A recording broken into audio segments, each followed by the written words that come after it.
Pessoal, dando sequência então no estudo da queda livre, lançamento vertical para cima, vamos fazer então um segundo exemplo. No segundo exemplo ele fala o seguinte: uma pedra é lançada verticalmente para cima do alto de um edifício com a velocidade inicial de 19,6 metros por segundo. Decorridos 6 segundos do lançamento, ela atinge o solo, sendo g, que é a aceleração gravitacional terrestre, 9,8 metros por segundo ao quadrado. Determine a altura do ponto de lançamento. Despreze a resistência do ar. Então, o que acontece aqui? Então, nós temos essa pedra que ela vai ser lançada para cima do topo do prédio, onde essa altura inicial dela é a altura do prédio, que é a altura do ponto de lançamento, que é o que ele pediu para que nós calculemos. Então ele deu a velocidade inicial que ela vai ser lançada, então ela vai até um ponto de altura máxima, posteriormente ela vai descer atingindo o solo. No instante, 6 segundos após o lançamento. E ele pediu essa altura máxima, ou, desculpa, essa altura do ponto de lançamento. O que seria essa altura do ponto de lançamento? Para nós, seria a nossa posição S0. Então, considere que ele está nessa trajetória vertical. Então, origem das posições, posição inicial, ela vai até uma posição qualquer e retorna, voltando até a posição do solo, que seria o nosso marco zero. Então nós temos a aceleração gravitacional para baixo, vale 9,8. Então basta aplicar na função horária da posição, porque a posição do solo, a posição final dela, é zero. Então se nós substituirmos lá o S igual a S0 mais V0T mais G sobre 2T ao quadrado. Lembrando que o G é a aceleração gravitacional. Como nossa aceleração é voltada para baixo, lembre-se que o valor dela vai ser 9,8 metros por segundo ao quadrado, só que negativo. Nós estamos considerando nosso sistema de referência como sendo positivo no sentido crescente, para cima. Então a posição final dessa partícula é a posição do solo, que é zero. A posição inicial dela é a altura do prédio, que é o que ele quer que nós determinemos, mais a velocidade inicial que ela foi lançada foi 19,6, vezes o tempo que ela levou para atingir o solo, que foi 6 segundos. Então a aceleração é menos 9,8 sobre 2, vezes o tempo ao quadrado. Então que nós podemos estar resolvendo já zero vai ficar igual a altura do prédio mais 19,6 vezes 6 dá 117,6, que dá para dividir então por 2, né, que vai dar 4,9 menos 4,9 vezes 36, vai ser o 6 ao quadrado.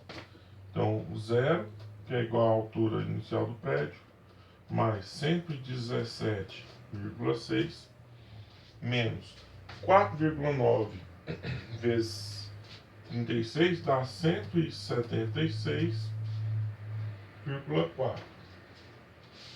Então, a altura do prédio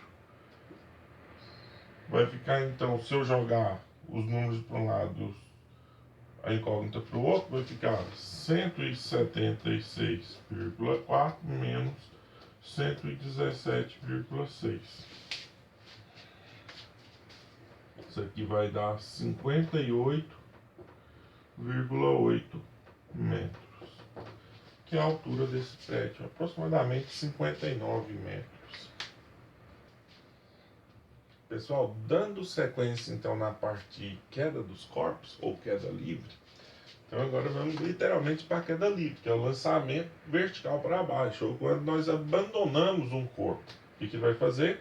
Ele vai cair. Então, se eu abandono esse corpo nas proximidades terrestres, a velocidade inicial dele é zero. E à medida que o tempo vai passando, essa velocidade vai aumentando gradativamente com a aceleração gravitacional.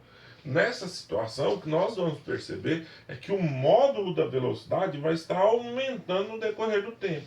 Então, isso aqui é um movimento retilíneo uniformemente acelerado, como nós já vimos lá na classificação do movimento uniformemente variável.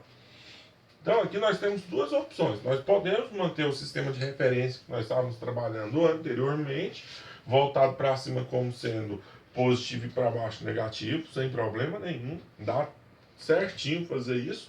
Ou nós podemos redefinir o nosso sistema de referência para facilitar a nossa vida. Então, o que nós podemos fazer? No ponto de partida de onde eu abandono aquele corpo, eu coloco como sendo minha origem. E eu posso, então, traçar meu sistema de referência como sendo o sentido positivo daquele ponto para baixo. Então, nessa situação, a velocidade dele vai ter sinal positivo e a aceleração também vai ter sinal positivo, porque vai estar no mesmo sentido crescente da trajetória.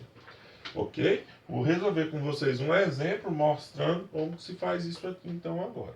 Então, um exemplo, ele fala o seguinte: abandona-se um corpo do alto de uma torre de 80 metros de altura, desprezando a resistência do ar e adotando G igual a 10 metros por segundo ao quadrado, determine, letra A, o tempo gasto pelo corpo para atingir o solo.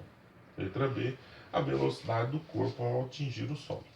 Então, primeiramente, vamos fazer o item A. O que nós temos aqui? Quando ele abandona esse corpo, a velocidade inicial dele, então, é igual a zero. Como a aceleração gravitacional está para baixo e a velocidade vai aumentando no sentido dessa aceleração gravitacional, então vamos considerar nosso sentido,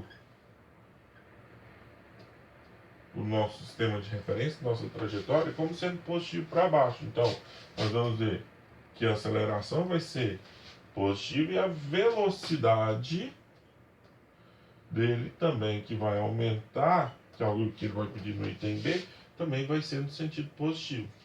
Então ele quer saber qual é o tempo que leva para chegar ao solo. Para calcular esse tempo, nós podemos então usar a função horária da posição. Observe, se nós fizermos isso aqui, ó, nós vamos considerar a posição inicial dele como sendo zero. E a posição final, em relação àquele ponto de abandono dele, como sendo 80 metros. Ele vai caindo, ó, e a altura dele vai diminuindo até chegar aos 80 metros, que é a altura do solo. Se você considerar seu sentido positivo. Se quiser fazer do outro jeito, beleza. Aqui ia ser 80, aqui seria zero, só que o sinal da aceleração gravitacional seria negativo. Então, para facilitar a nossa vida, nós podemos adotar o eixo desse formato também. Então, como que vai ficar essa função? Vai ficar S igual a S0 mais V0 vezes T mais G sobre 2 vezes T ao quadrado. Então, substituindo os valores aqui, a posição final dele é a posição que o solo está do ponto de lançamento, que vai ser 80 metros. A posição dele é a posição de lançamento, gente, vai ser o zero. Mais a velocidade dele, que ele foi abandonado, vezes o tempo, mais 9,8, não, desculpa, 10 sobre 2 vezes t ao quadrado. Então nós podemos descartar tudo que está multiplicado por zero, vai ficar assim, ó, 80, que é igual a 5 t ao quadrado. Então, t ao quadrado é igual a 80 sobre 5. Isso aqui dá 16. Então, t é igual a raiz quadrada de 16. Raiz quadrada de 16, 4 segundos. É o tempo que ele levou para atingir o solo. Então, o tempo, nós vimos aí que ele levou para atingir o solo foi 4 segundos. No item B, quer saber a velocidade do corpo ao atingir o solo. Tem duas formas de resolver ela.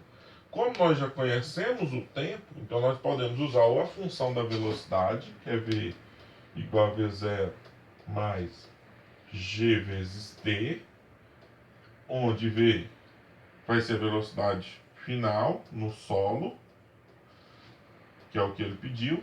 V0 é a velocidade que ele foi abandonado, então ela é 0, mais 10 vezes o tempo que nós encontramos, que foi 4 segundos, que ele levou para atingir o solo. Então a velocidade aqui vai dar 40 metros por segundo. Uma das formas de fazer é essa. A outra é, vamos supor, se não tivesse o item A, se ele pedisse direto a velocidade com os dados que ele nos informou, que é a distância e a aceleração. Então nós poderíamos usar a equação de Torricelli. Velocidade final ao quadrado é igual a velocidade inicial ao quadrado mais 2 vezes a aceleração gravitacional vezes a distância que ele percorreu, que é o ΔS, ou a altura que ele foi abandonado. Então, como a velocidade inicial aqui é 0, se você já quiser até jogar esse termo quadrático para lá, ó, a função da velocidade, ou para calcular a velocidade, ficaria sendo raiz de 2gh para qualquer corpo que for abandonado aí, de uma determinada altura. Ou, vamos lá resolver ela. Velocidade final ao quadrado igual a 0 mais 2 vezes 10 vezes a altura, que é 80. Então, v ao quadrado vai dar 10 vezes 80, 800, vezes 2, 1.600. Então, a velocidade é igual a raiz quadrada de 1.600. Raiz quadrada de 16 é 4, de 100 é 0. Então, dá 40 metros por segundo. Então, você poderia fazer ou com a função da velocidade, porque você já conhece o tempo. Se não conhecesse o tempo, você poderia utilizar a equação de Torricelli para resolver essa questão também.